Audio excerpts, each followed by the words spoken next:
Hey everybody, this is Beyond Range, and today we're going to be jumping into some big blind play. We're going to be working on the fundamentals the same way that a player like Kobe Bryant would be doing hours and hours of training on his footwork, on his ball handling, on very small maneuvers that are important. So the first questions that we ask ourselves here, we're in the big blind and we called a 2-bet versus the hijack. The board is King King 4. So again, we don't look at our hands and click a button, but we want to first ground in what's happening in each moment, right? The king and the king and the four. The king is an extremely good card for the hijack, right? Our opponent's range is very concentrated toward hands like ace king, king queen, king jack. Even king 10 offsuit might fold. His range is very narrow. He's opening roughly 21%, right? Now, we are facing a very small raise pre-flop. Our range is quite wide, and we're 3-betting a lot of hands like king queen suited, king jack suited, king 10 suited. Now, it's a weird formation because he can actually 4-bet, repolarize against these hands, so we might have them less.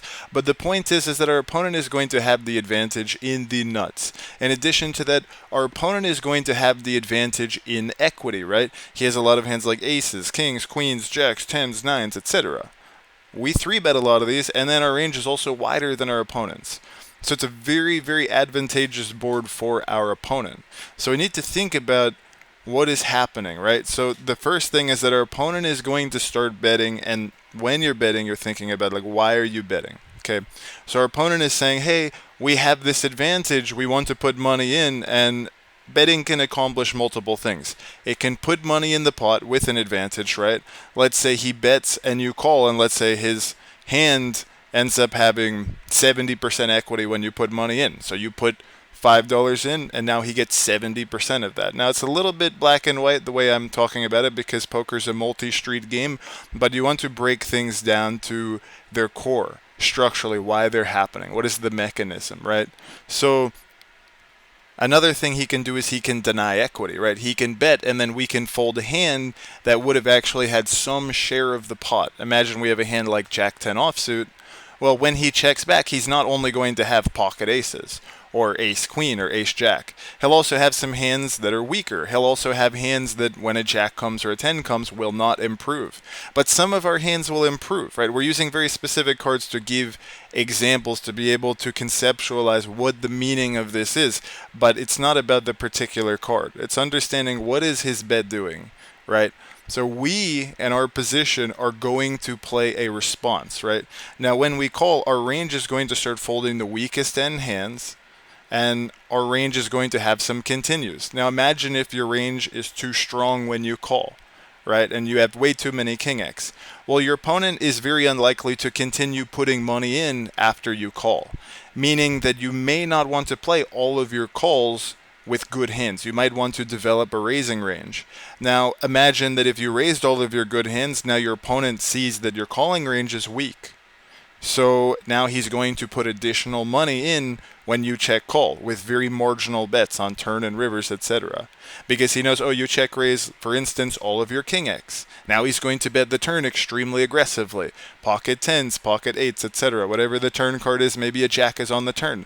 And he knows that you don't check the call with, or you don't check call the flop with queen jack, with jack 10, with ace jack very often. But he actually c-bets these and hits them a lot. So now he knows that even on the turn, his pocket 8s are good. Maybe he bets again. Or his jack 10 is good. Maybe he bets again. Right? So when we're constructing a range, we're not looking at our hand. Now, I don't want to spend too long. I actually want to click a lot of buttons very quickly so we get an idea of what's going on. But I still want to give a very basic framework for what we're trying to accomplish. Right? We basically are trying to get to showdown with a condensed range, essentially, because he's betting he has the uncapped range, he's going to have the nuts, and we are going to have some nuts, but then we're going to do a bunch of raising. And then we're also going to have some weaker hands that kind of want to get to showdown and not inflate the pot, meaning that if we have a marginal hand and we put more money in, well, he's going to fold his weaker hands, but he's going to keep putting money in when he has us beat. So it's generally not a good idea to inflate a pot with that region. So if you don't have any medium hands, or if you have all medium hands, his strategy will change. So then you'll find a bunch of equilibrium stuff where, oh, you have some king X in your check call, yeah, blah, blah. But this is not the confusing part, right? Because really what we're doing is we're trying to see the big picture, not just think about hands. Yes, this hand is extremely efficient to call, right? So we're going to go with the call. And yes, if you end up having an opponent who's betting so often, then you can leverage the fact that you have a bunch of king X, and then you can raise occasionally with a 4, and you deny equity, and you also force your opponent to put money in with weak hands, right? You can end up bluffing him later with many combinations. It's basically not like a story where you're saying you can do this with this hand or that with that hand.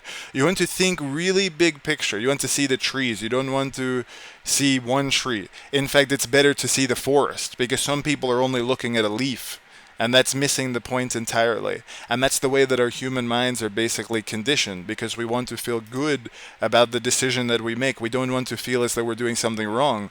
So we often miss the big picture in order to mitigate this feeling that we're doing something wrong by taking, you could say, riskier plays or going with explanations that feel not that closed. Now we're on the river and the queen is coming on the river, right? So what is our range? So we face a continuation bet. Our opponent is saying, hey, I have a bunch of hands here, I'm probably going to bet everything.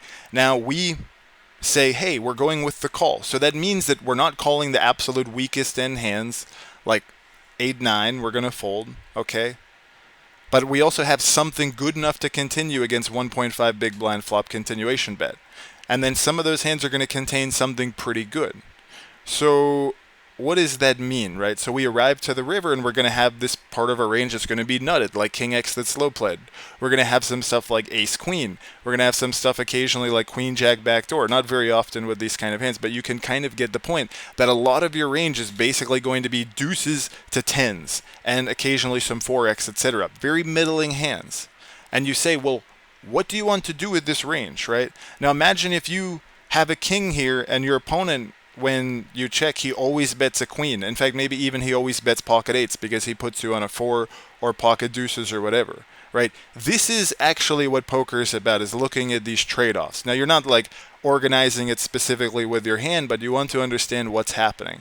A lot of our range is medium strength hands. Not that many hands want to go small on this river because we've mostly got some pretty good hands and some kind of shitty hands, right?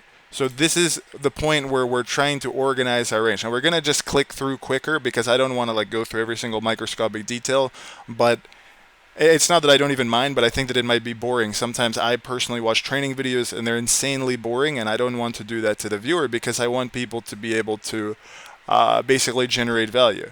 Be understood. Now we have a hand which is supposed to be indifferent, right? So we might get to the river and we might say, I have a 4, I call. Or I have a 4, I fold. That's not what's going on, okay? So we need to think about our opponent is betting the river. And when he's putting money in, why does he bet?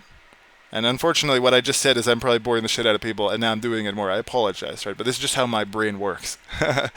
Basically, our opponent is saying he has a hand strong enough compared to what he thinks our range is to be able to value bet. He thinks that when he puts money in and when we call, also, there's other nodes that he needs to think about. Like we might check raise and bluff with a hand like a 4, and then he might fold ace queen. And we might check raise with a hand like king 7, and then he might call with a hand like ace queen. You see the point? So basically, he needs to account for this fact. He can't only say I'm going to bet, and then when I'm called, I'm better 50%. Well, that's the metric. Actually, it's a little bit more complex, but don't do something so deep and think it's like, oh, crazy stuff going on.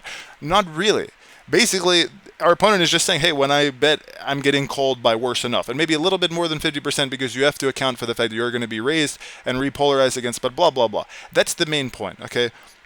So we're on the river with a 4, and we start to think about, okay, great. Now our opponent is not gonna do very well if he's value betting something like a 4 himself. So we know that our hand is a bluff catcher.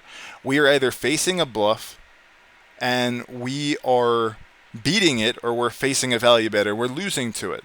That is where we are in our range. Now, when you're in no limit hold'em, you have multiple options, right? And if you're the guy that's always folding your bluff catcher, your opponent has incentive to bluff. If you're the guy that's always calling it, your opponent has incentive to call, and yada, yada, yada, right? Now, you want to think about, now when you get a little bit deeper, you can say, hey, well, I have a 10.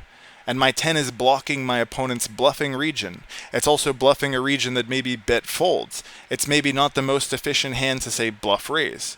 And you can also say, oh, my opponent makes a lot of pocket queens, so my opponent also makes some frequency of king queen, but most of that would be betting on the turn. But again, we're reopening the river a decent amount, so then he has incentive to check back, blah, blah, blah. I apologize to be making it complex, but I want us to see the big picture here, because the complexity is not the point. Actually, the point is to simplify. But we're in this situation, and we're asking ourselves, like, what is an efficient thing to do? Now, what would make a good bluff raise on the river, right?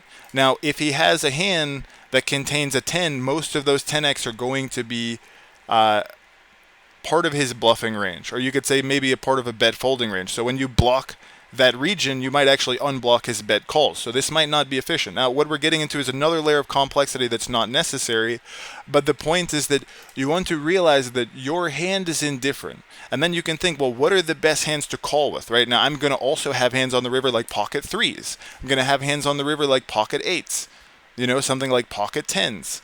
Well, pocket tens might doubly block some of his bluffs, and it might unblock his value. Now, maybe that's not as efficient as a hand like a 4, because you're blocking some of his, you could say, you're not really blocking his value hands per se, because 4s is a really efficient hand to be betting on the turn. He always really wants to bet a pocket 4s on the turn, but you're unblocking his bluffs more, right? You're kind of looking at what's efficient.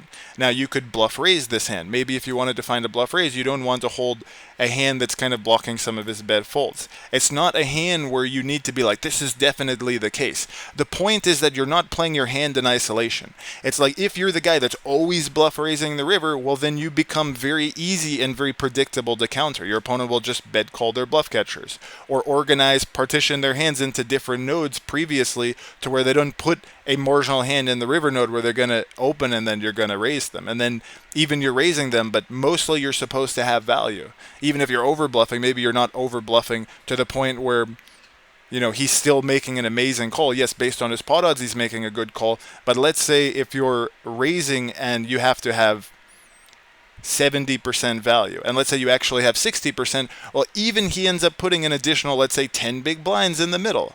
Well, he's only putting that 10 big blinds in with 40% equity because you had 60%, right? So anyways, I think I kind of want to just click through hands, but this is, when we say this is a mixed strategy, this is the thing. You don't need to freak out. Did I make the right call? Did I make the right play? Did I make the wrong one? You often want to just think big picture. And then you're like, if I think I'm skilled more than my opponent, then I might make a pure strategy play. I might fold. I might call. I might raise because I think he overfolds to the raise. Great, raise. I think he over calls against the raise. Great, I'm not going to use the raise option, but maybe I fold. Or maybe I call. If I think he's over bluffing, maybe I call. Or maybe I think he's under bluffing, maybe I fold.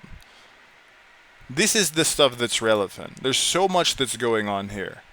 And actually, this is a decent decision framework for one video, just to kind of explain how things are going, because I want these videos to be between 10 and 15 minutes. I'm going to make a bunch of these short videos, and we're going to move on from there. This is part 1.